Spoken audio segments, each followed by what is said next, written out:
to talk about who we are. Over to you, Margaret. Hi everybody, I'm Margaret Corrigan and I'm manager of Carringbush Adult Education. We're a not-for-profit education provider in Richmond and Collingwood. We work with adults starting from beginners through to Certificate 3 level. Hi, I'm Liz Keenan. I'm an EAL teacher at Carringbush and I'm really interested in teaching pronunciation, especially to beginner level adults. And I'm Shem, and I work at the Trobe Uni, and my interest is in working with teachers who are becoming TESOL teachers, and I do research around the area of spoken language and pronunciation. Oops.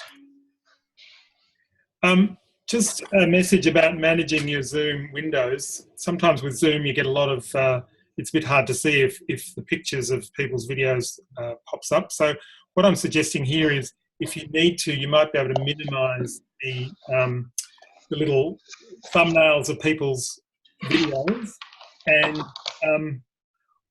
you can reduce that to a smaller window if you need to. Also, what I might ask you to do is to mute your microphone too. At the bottom of your screen, if you hover over, you should see a microphone with a little mute sign. And if you click on that, that will stop any background noise where you are coming through and all of us hearing that. So we've decided for this session that we're not going to spend a lot of time asking people to use the microphone because there's a lot of people in the session. So what we thought, rather than getting people to make verbal comments, what we would do is get you to add your comments to the chat. And what I'm going to do is now just move out of sharing my screen, and you should see at the bottom of the screen a little chat icon. If you click on that, it should open up a window, a chat window, and you can type a message in there. So what we're going to ask you to do is, when you want to, if you want to ask a question or make a comment, to add it to the chat space there, and we'll periodically have a look at that and try and respond to your questions if we can. But if we aren't able to respond to them during this session, what we might do is put a question and answer resulting from this session on the Vic TESOL website, so that we can perhaps come back and respond to your questions there. So it's just how we're trying to manage a large group in this session, so I hope that will work for you. Okay, so I'll just go back to the, oops, that's not what I wanted. Let me just find the right one. Okay, so just going back to my PowerPoint here. This is an overview of what we're going to do. So was that Marg? Was that you or Liz? I think actually that's you. Oh, it's me, sorry. Okay. So to start off with, we're just going to give you a few poll questions to find out a little about who's in the session. And as I said before, this will be a pop-up window, and it's got 4 questions on that. Then we're going to go through and give you some learning activities, and we've got 3 learning activities that we want to talk to you about, and they're the ones that you can see highlighted in red on the screen. We want to talk a bit about challenges that we face when teaching pronunciation, what the research tells us, a little bit of talk about a centre-wide approach that Marg and Liz are involved in. We're going to talk about the IPA, the International Phonetic Alphabet, a bit, and then further down, number 9, what you might do for further development of your own understanding around pronunciation and some resources, and then we'll finish up. And we've also got a short evaluation of the session for you to please fill out at the end, and we'll give you a link to that. So first off, we want to learn a little bit about you. So we've got a poll with 4 multiple choice questions. And when we start the poll, as I said before, you'll get a new window. Should pop up on your screen. Now, as I said, if your browser prevents pop-up windows, you may need to change the setting in the preferences in your browser so that you can find that. When the 4 questions appear, you'll need to, you'll probably just see the first question. You need to scroll down to see the other questions. what we're asking you, just warning you, don't click submit until you've answered all the questions, otherwise the poll will disappear and you won't have finished them. Your responses are not identifiable, they're not connected to your name. And when everyone has completed the poll, we'll share the results with you. So I'm going to start the poll now. It may take a few seconds for it to start up for you, but if you just bear with me a second.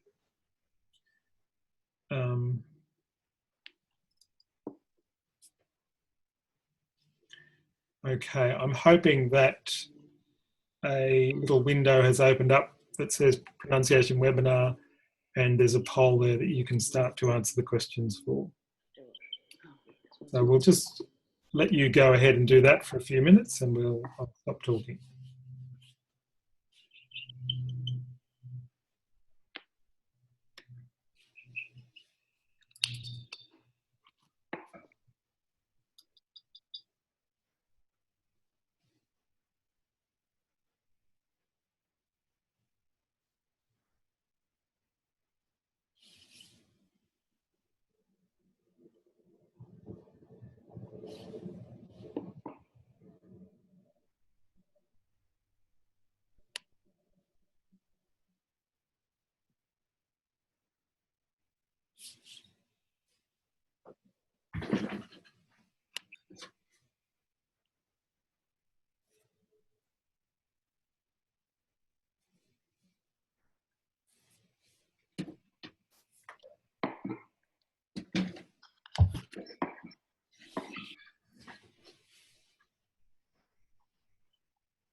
Just another minute or so for everyone to finish.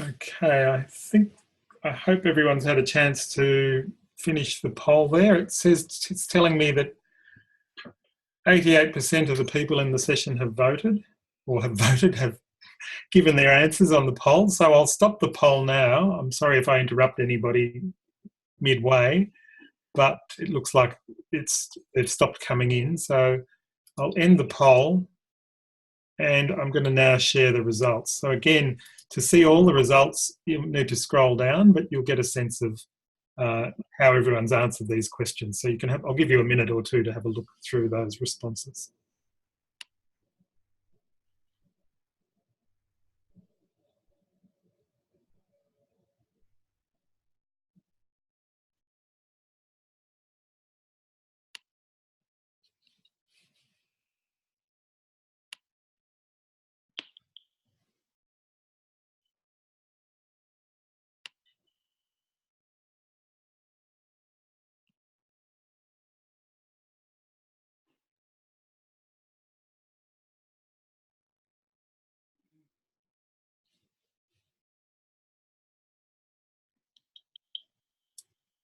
Okay, so some interesting results. We get a sense of where people are from. There seems to be the biggest group is AME P or C, people working in the adult migrant programs. There's also people in adult areas in the ELICOS area or language support. There's a few people there. Secondary, a few in primary, nobody in early childhood, and a couple in other. I guess for pronunciation, it makes sense for older learners to be a focus of our teaching of pronunciation. Younger learners, it tends to be less of an issue, but not completely absent. So that's probably quite predictable.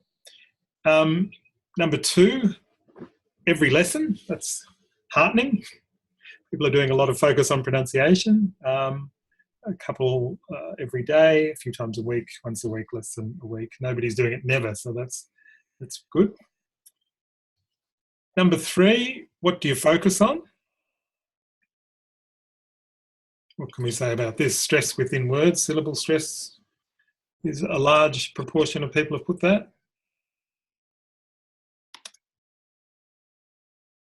And we're going to talk about some of these features or elements of pronunciation within the session. So it's good to see that there's a range of different people focusing on different things.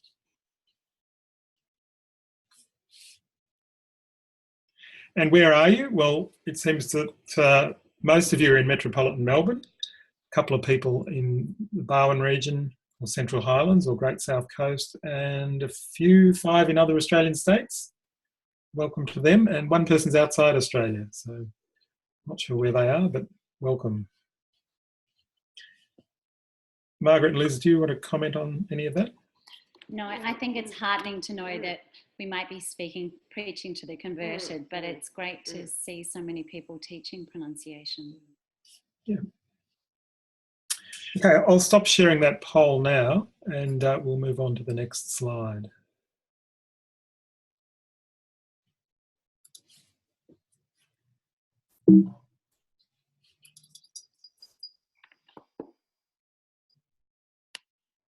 This is the first of our learning activities.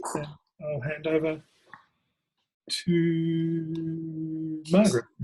Yes, yeah. Thanks, Shem. So this is the first of our takeaway activities, and it's just a listening text, which is a short casual conversation. This is actually a little recording of some students in a class this week. So we just might play that. Shem, if you could just play that. Oh no, we can play it here. Yeah. Yep. Can we play that here? I don't think so. No, I don't think so. I think to do it, Shem. What time did you go to bed last night? At 10 o'clock. Oh, it's good time. So I feel well. Oh, it's okay. Thank you.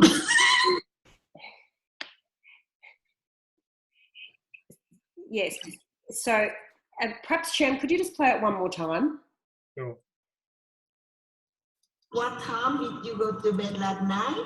At 10 o'clock. Oh, it's good time. So I feel well. Oh, it's okay. Thank you. So that was, as I said, a very authentic practice of a text that those students were working on. They were quite pleased with themselves with that recording, as you can see. So the sorts of things that we would do when working with a text like this, we wouldn't show the written form till much later. This is in order to develop the students' perception skills. We would model it with a volunteer or stand in 2 separate spots to be the 2 different people involved in the dialogue. We'd model it in a natural way initially, not slowing it down too much to keep it natural. Give the students lots of opportunities to hear the text. Then talk about who's doing the talking, how are the people feeling, do a meaning check. What are they talking about? Students would then learn the dialogue by heart, doing practice, call and response, not focusing on any form at this stage, just learning the text. Then we would start to break it down. So we would look at how many words can you hear, and have the students group the words according to meaningful chunks or thought groups, all done orally at this stage. For example, what time did you go to bed last night? Students still haven't seen it in its written form. So with higher level students, we would do it the same way, as these ones are obviously lower level students. and with a longer text, and you'd move through it a little bit faster.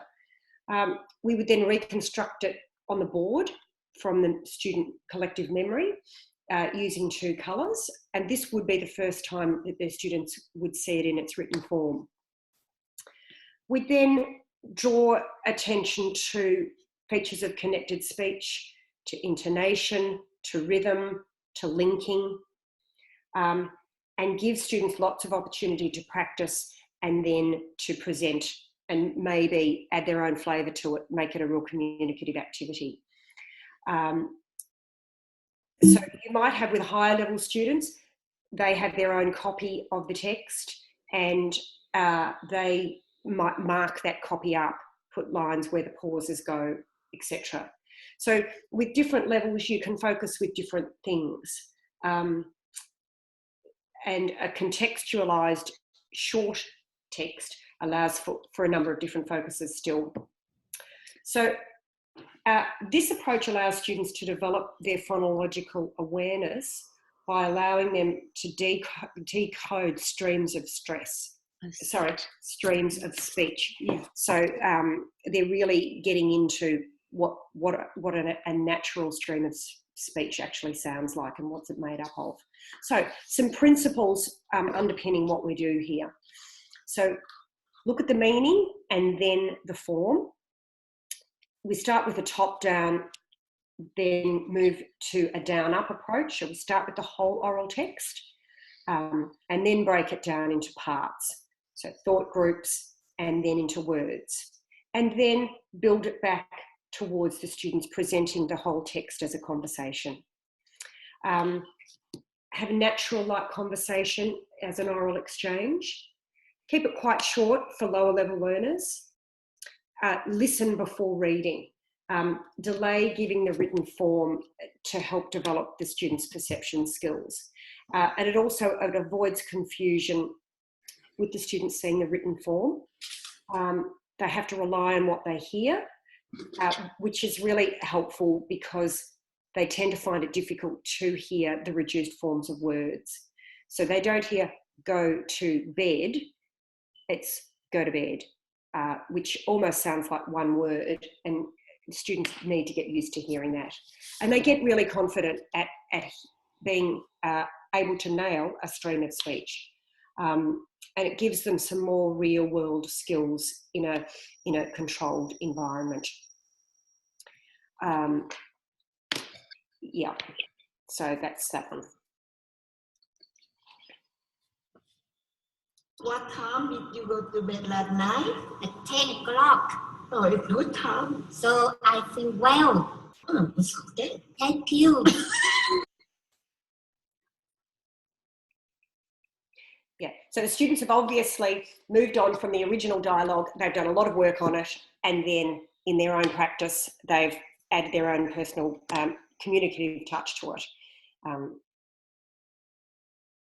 So I think that's really that. So Liz, I think yours might be the next one there, but some of the, oh no, we've got the Padlet now, I think, yes. Yeah, so what we like to do is give you a chance to give input as to the sort of things you think are challenges for you in teaching pronunciation. So to do this, we're going to use a tool called Padlet. Some of you may be familiar with this.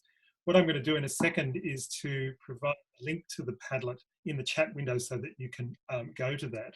It should open in a separate browser window. It may take a few seconds or so to do that, or it could actually be sitting behind your Zoom window, so you may need to minimize the window. You need to leave this Zoom meeting, but you might just need to find that other window behind. When you get into the Padlet, you'll be able to click on a space underneath the question, and the question we're posing is, what are the challenges we face when teaching pronunciation? So we're going to give you a few minutes to do that. As I said, you may need to try and find the Padlet window behind the Zoom window.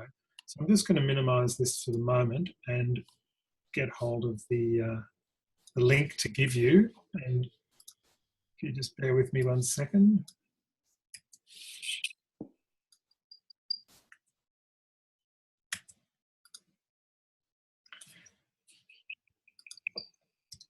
Okay, so, oops, I put it in there twice. I've put the Padlet URL there in the chat, so you should be able to see the chat window at the side of the Zoom window. If you can't see that, if you hover at the bottom of your screen or somewhere around your Zoom window, you should see a chat icon, and if you click on that, the chat window should open. So if you then get that URL link, click on it, and it will take you to the Padlet where we'd like you to put your comments or questions about challenges facing you when teaching pronunciation. So I'll give you a minute to do that, a few minutes to have a look at that.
Okay, we might just give you another minute to finish off.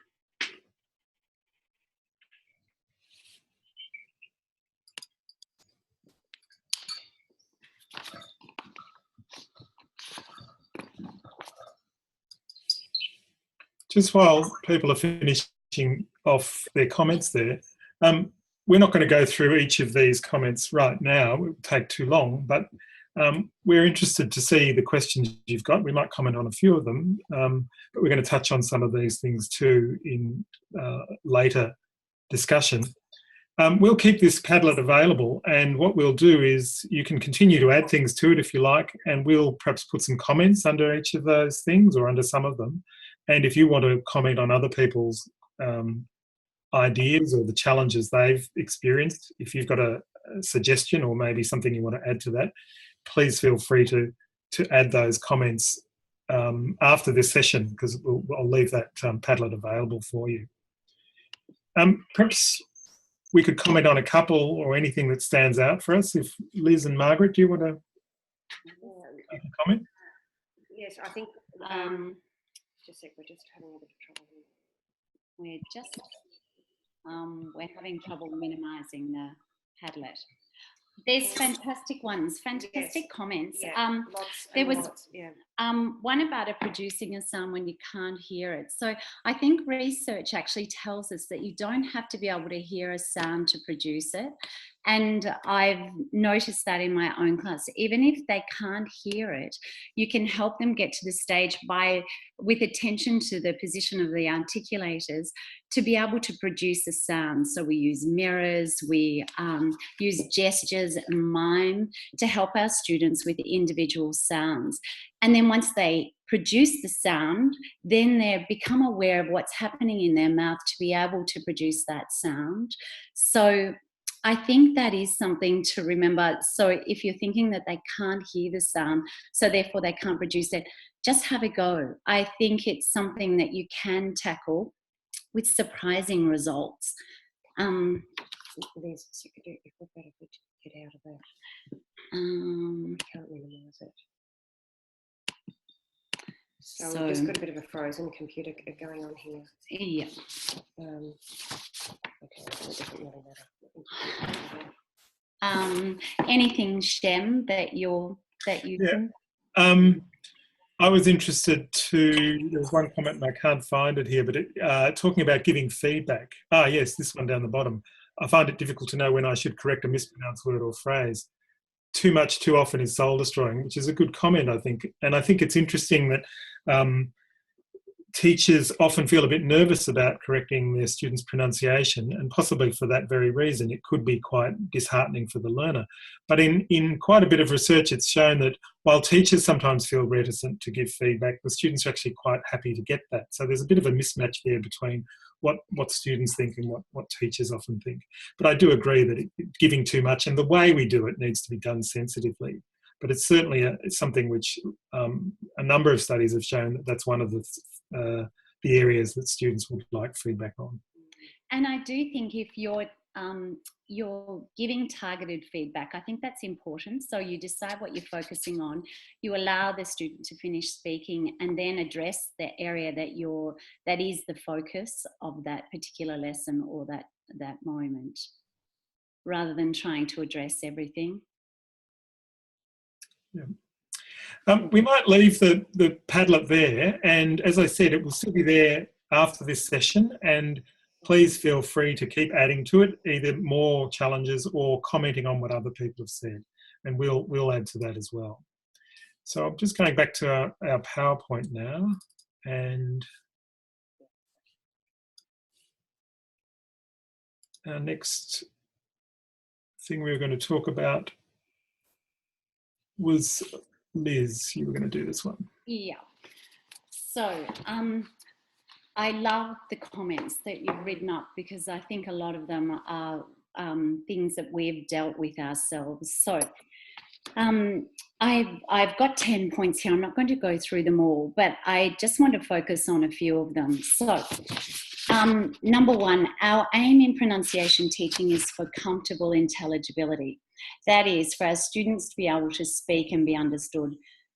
As much as we'd like it, we're not aiming for native-like pronunciation. It's not a realistic goal.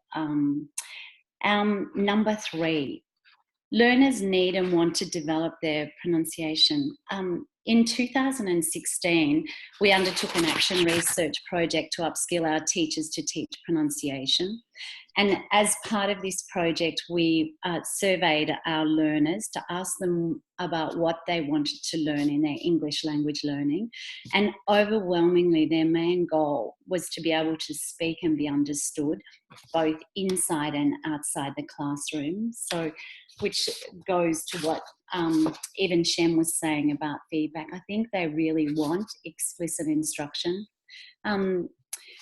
Number 4, pronunciation instruction works, and it's been demonstrated both in controlled and spontaneous contexts. One of the comments was about it's fine they are able to produce the target form when they're focusing on it, but they're not at other times when it's not in the lesson. That certainly does seem to happen. But I think sometimes even when the gains are small, it's important to know that what we're doing will actually improve oral communication skills. Number 5 tells us that pronunciation affects all language learning areas and that developing phonological awareness is important for decoding streams of speech and recognising what people are saying, as well as impacting reading, writing and spelling. Number 7 and 10 tell us that pronunciation teaching needs to start at the beginning of our learners' English language learning. Our learners at Carringbush now know that teachers will focus on pronunciation in their lessons and that they'll be given targeted explicit feedback about their pronunciation during the course of the lesson. I think it's probably about the culture that we've set up as well at Carringbush, and students expect that they will be given feedback. So anything, Shem, that you want to add? Not to that, thanks Liz. I'll move on to the next one. Okay, so thanks for that. The next slide, Margaret, you're going to talk about a centre-wide approach.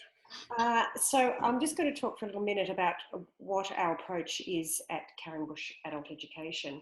So we found that students were asking for more work on their pronunciation. As was mentioned, we surveyed them, that's what they wanted. We found that teachers lacked the skills and confidence required to teach pronunciation, despite having postgraduate qualifications.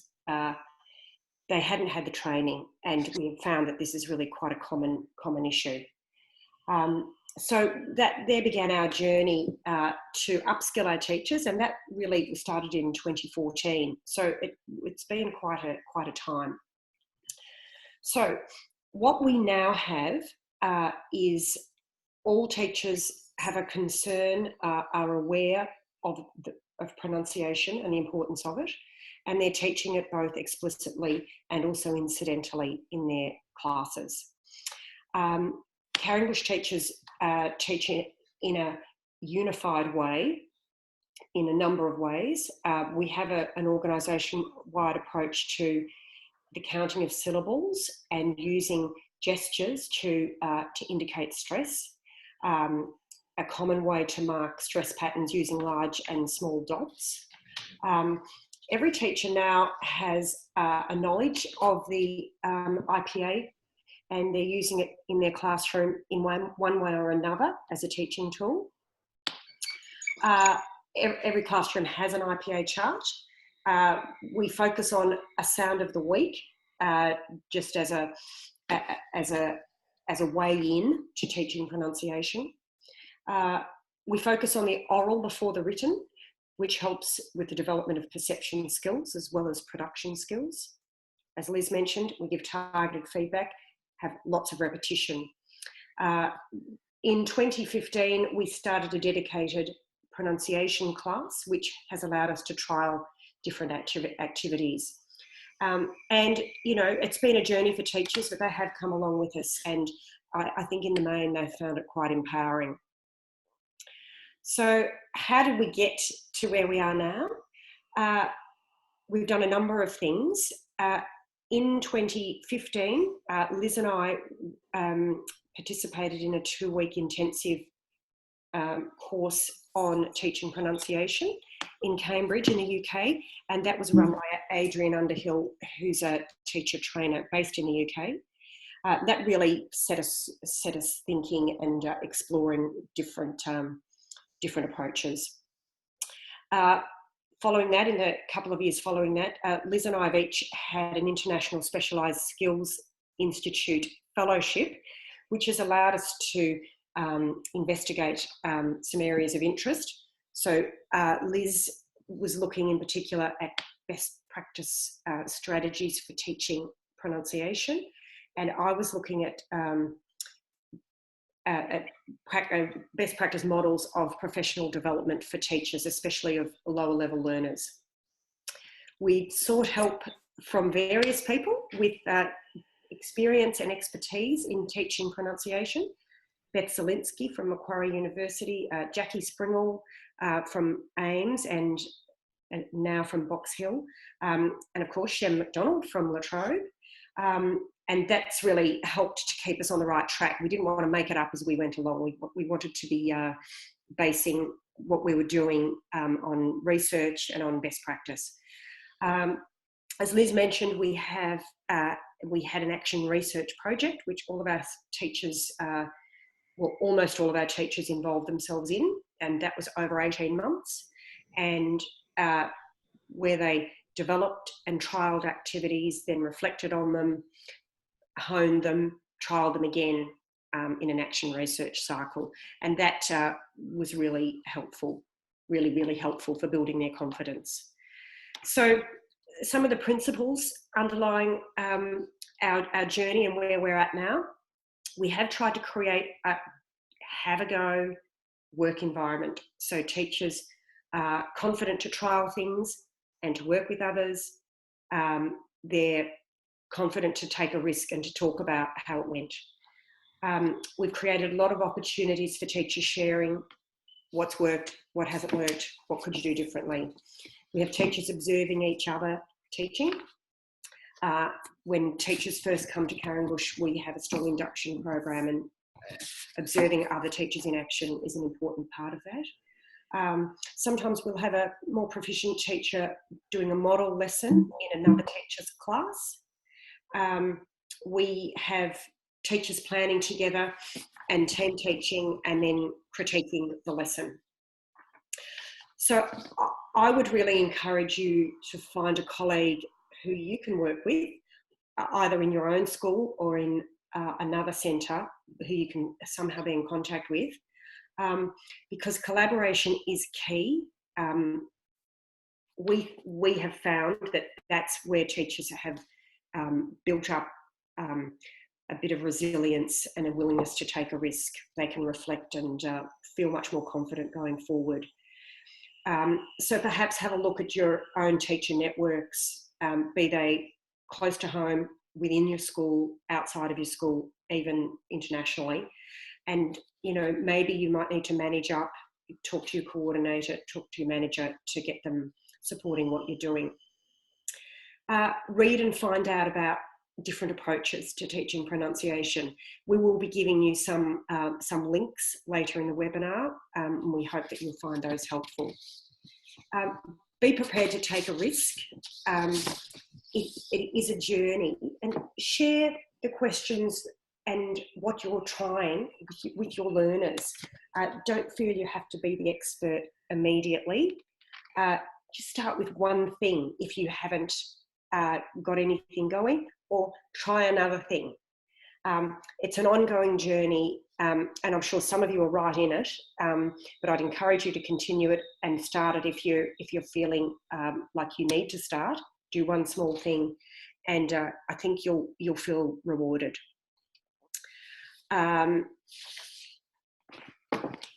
Yes, so we're still, you know, we're really, we haven't got to the end of it. We have new teachers join us, so we've got a cycle. We haven't got everybody all on the same page with the same level of expertise.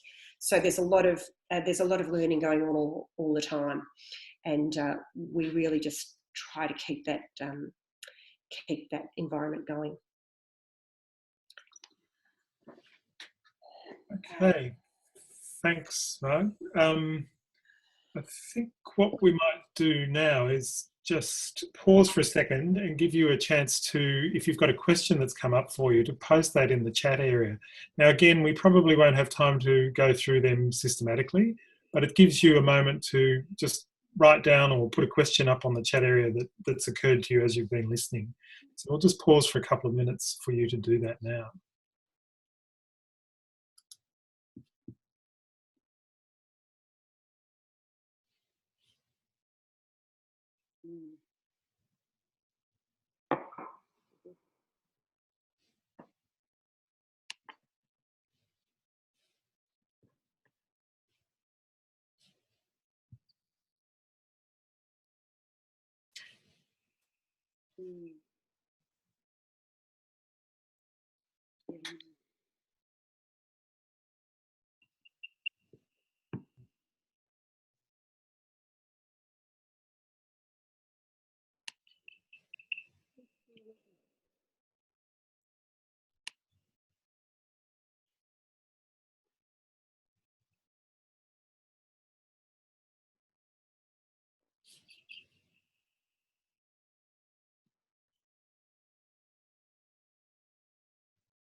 Okay, we might keep going. We'll have a look at those chat area later. We'll save the chat and as I said before, we'll try and respond to some of those things, but we can also make it available for you to have a look at and have a think about. And you can add your ideas to the Padlet, which will stay open.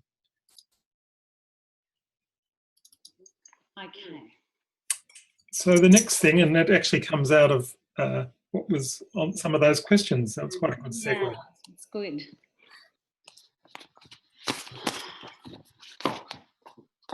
Okay, so an important part of what we do at Carringbush is using the IPA chart, which is great because quite a few of those comments are about that, as Shem said.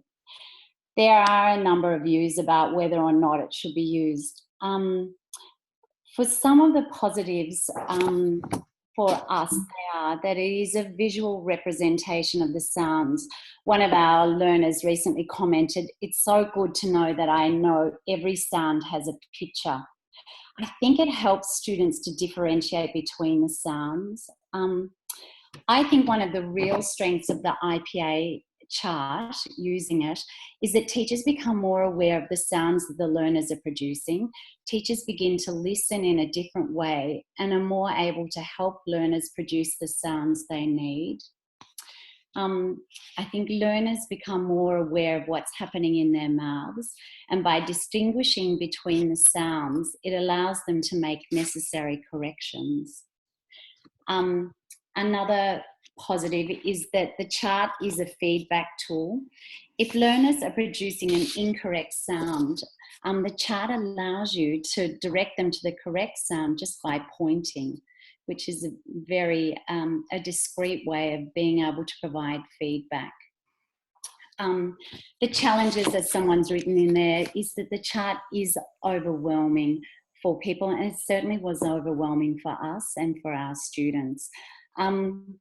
How we've addressed this is by having ongoing PD sessions showing teachers how to use the chart and becoming more familiar with it as they do use it. As Marg said, we teach a sound a week, and as part of a spelling focus, we look at the graphemes for each sound. In terms of a consistent and coordinated approach, we began by trialling the use of the IPA just in one class, and the response was so positive and the uptake was so great, we decided to make it a centre-wide approach. You can use the chart in your class and just trial it. You can learn together with your students. You don't have to know all the sounds when you start. You might decide to make it a journey with your class and start with one sound a week. Maybe you could find, as Mark said, a colleague who's interested in trying it with you. Adrian Underhill has a great sounds app, which is a useful and interactive tool to help support your learning. What we've done has been a big project, but you can just start small. One of the main questions we're often asked is about the confusion with the alphabet, especially for beginner level learners. So most of the students that I teach are beginner level, and they're all using the IPA chart. How we've addressed the confusion is by having both the alphabet and the chart prominently displayed, and we constantly make distinctions between the two. So every time we refer to a sound, we use a gesture and indicate by touching our ear, and then when they know it's a letter of the alphabet, we refer to the chart, to the alphabet chart. The students know that English has 44 sounds or so, and that there are many ways of writing those sounds. For us, the knowledge of the IPA has been empowering both for students and teachers, and to finally know a way of representing those sounds.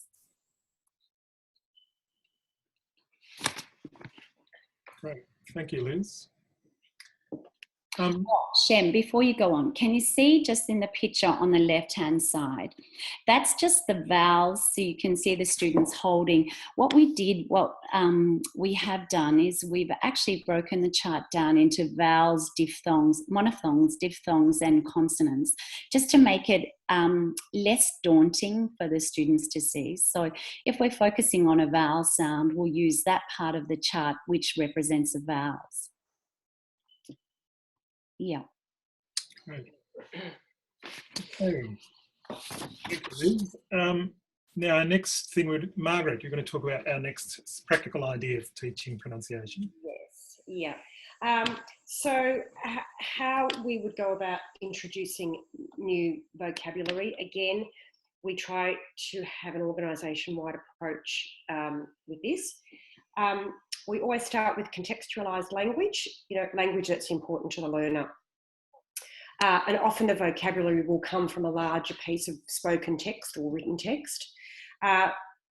We might start with picture prompts. With lower level learners, obviously that's really important. Learners will hear the word before seeing the written word. Then we focus on form and provide feedback. And this is an opportunity to provide controlled practice. So we would count the syllables. Our students know that clapping refers to the number of syllables. We'd look at stress patterns using gestures. Identify how many sounds can we hear, and then use the word in an utterance and explore if the pronunciation of the word changes when it's used in connected speech. For example, in our previous dialogue, go to bed, some of those sounds are a little bit different when you run them together. So the principles there, we always introduce new vocabulary with attention to pronunciation. So the number of syllables, stress patterns. We take the time to look at how the students are producing the words, and we can provide feedback. And obviously that's concrete. You're working on a particular aspect that you can provide feedback on. So it's quite targeted and not personal, We take a top-down, bottom-up approach where we're beginning with the contextualised language, and we unpack different aspects of pronunciation and then bring it back to its use in a context, such as a communicative activity. And repetition and lots of it. It's very important. Yeah, so that's it. And you can see from some of the photos there, we've got students using dots for dots to show the stress, and it's mainly the dots to show the stress in the words. We've also got, yes, an IPA chart in the middle there. And one of the students actually came up to the board and was trying to write examination using phonemic symbols. And that was something she was doing at break time to satisfy her own curiosity. So we have a lot of buy-in from the students. They really do, they do enjoy the approach. Okay, thanks, Margaret. One more activity that I'll talk about is about how to integrate pronunciation in a lesson. And this was an approach that I used quite a bit with learners at upper intermediate level, but you could do it with any level. And it was part of practice for a short semi-formal spoken presentation. And what I'm going to show you is I took the introduction to that presentation, and within that introduction you can focus on a range of pronunciation elements. And I do that in a certain order, starting with pausing and then looking at stress and looking at linking. And what I did was give each of the students a copy of the text on a handout, or if available, you could put it on a data projector. And so here's an example of the text that I will demonstrate. This is an example introduction. And so it's a short presentation about places to visit in Melbourne. And some of the features of this is that the text that I work with is not very long. It's only 4 sentences, and this one's about 40 words. You need to make sure that the handout you give them has enough space on the page so that students can clearly and easily annotate it, so at least 1.5 or double spacing. And you need to record yourself speaking the text at near normal speed, because using that recording provides a consistent model. And this is really important because each time we repeat a text, we change it slightly. We're not going to be doing it exactly the same way. And if we do change it, it will change some of the features that I'm asking students to listen for in this exercise. So having prepared the text, what I'll do is then play the recording. Today, my presentation is about places to visit in Melbourne. Firstly, I'm going to talk about places to go shopping. Then, I'll introduce a few of my favourite restaurants and cafes. Finally, I'll talk about places to go out late at night. So I continually use that same recording. I don't read it aloud because I'll change it if I do. And I ask students to listen to my recording and to, first of all, to mark where I pause. So when they do that, and that might be the result of what they do with some red lines or just a slash between the words.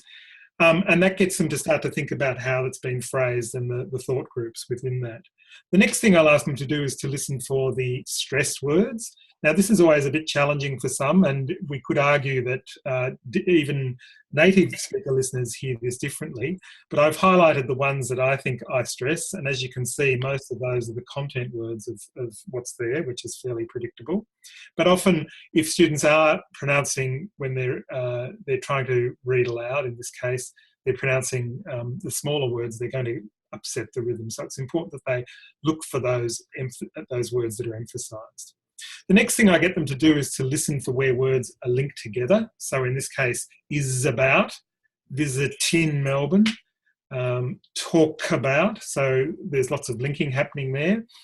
And at the bottom, you can see with go out, there's a whoop sound that's added between those. So drawing students' attention to listening for those things.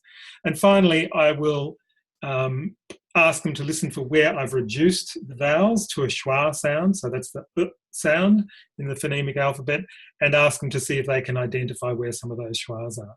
Now, I might go and do other activities with this kind of task, but I think with any text that you're using at any level, you can do this kind of exercise and students can work at their own level in a way to hear the things that are in the text. So it's quite a good one for working with a group of learners who have a range of different needs, and they can all benefit from being able to hear those things, but also then using this kind of approach to prepare their own text for their own presentation that they are going to give. So that was one way that I've integrated pronunciation. And I wrote a short article about that a number of years ago, which you can access at the link, and this is up on the Vic TESOL website. If you want to have a read a bit more about what I said about that activity, you can access that from the Vic TESOL website. I'm aware that we're rapidly running out of time, so I'm going to move very quickly through the next bit. There are a number of resources that we are recommending that you might want to have a look at, and they're listed here on this slide. And again, these links will be available to you on the Vic TESOL website. If you go to that website and have a look under resources for this session, you'll see Jack's helped us by adding some of the resources up there. So there's a number of ones there that we'll recommend. And just talking about kinds of resources, these sorts of textbooks, teacher textbooks, are really useful. If you feel that your knowledge of the IPA is not adequate and you want to brush up on that or learn about that, these kinds of books are very helpful and step you through how to do that. And I think that's a really important thing for you to be able to do. There's also other resources, such as the top image there is from John Levis's website, which is a quality site with lots of different resources for teachers, and it's well worth having a look, and you can be fairly confident that the materials he puts up there are very, very useful and have been tried and tested by a number of people. There's also the AMEP fact sheets, which were produced by the AMEP Research Centre a number of years ago by Linda Yates and colleagues, and they're three or four documents with some basic facts about pronunciation to help you understand it as a teacher. There are a couple of other resources. Again, Linda Yates and Beth Zielinski's book, Give It a Go, which is available for you to download as a PDF, the whole book. It's quite a substantial volume that you can have a look at, and it comes with audio files that you can use as well, and that's for free. And the link, again, will be on the resources page. The other book on the right there, Pronunciation Myths, is one that we've found really interesting because it talks about some of the popular beliefs about pronunciation which aren't necessarily true. So I've listed a couple of them there on the bottom left of the screen. So you might be interested in having a look at that text if you can get hold of a copy of that. There's also various websites. This is one by Laura Patsko, who provides lots of interesting resources on her blog and her Twitter feed. You can have a look at her materials. And the last one we wanted to show you was Adrian Underhill's blog, which again, a quality site with lots of really useful materials, some useful videos showing examples of teaching that I know Liz and Margaret have found very, very useful. Been great. So to finish up. Okay, so knowledge about phonology and how to teach pronunciation is not endless. So there's not a huge amount that you need to know to be able to start and give it a go. Teachers are learning along the way. Students can help. I saw one of the comments was that half the students may know the IPA chart. Well, that was the case in our situation. A lot of the Chinese students knew the IPA chart and they were fantastic at correcting us. So it was great. They were our in-house experts. So I think, as Marg said, we have an attitude of give it a go. Trial, get help, give it another go. And I think you'll be surprised how much you'll learn and how much you'll gain. And it is empowering as a teacher to know that you can help your students to be more comprehensible. I think you're addressing their needs, and as research said, they want it, and it works. And thank you. Okay. So thank you, everybody, for coming to the session today.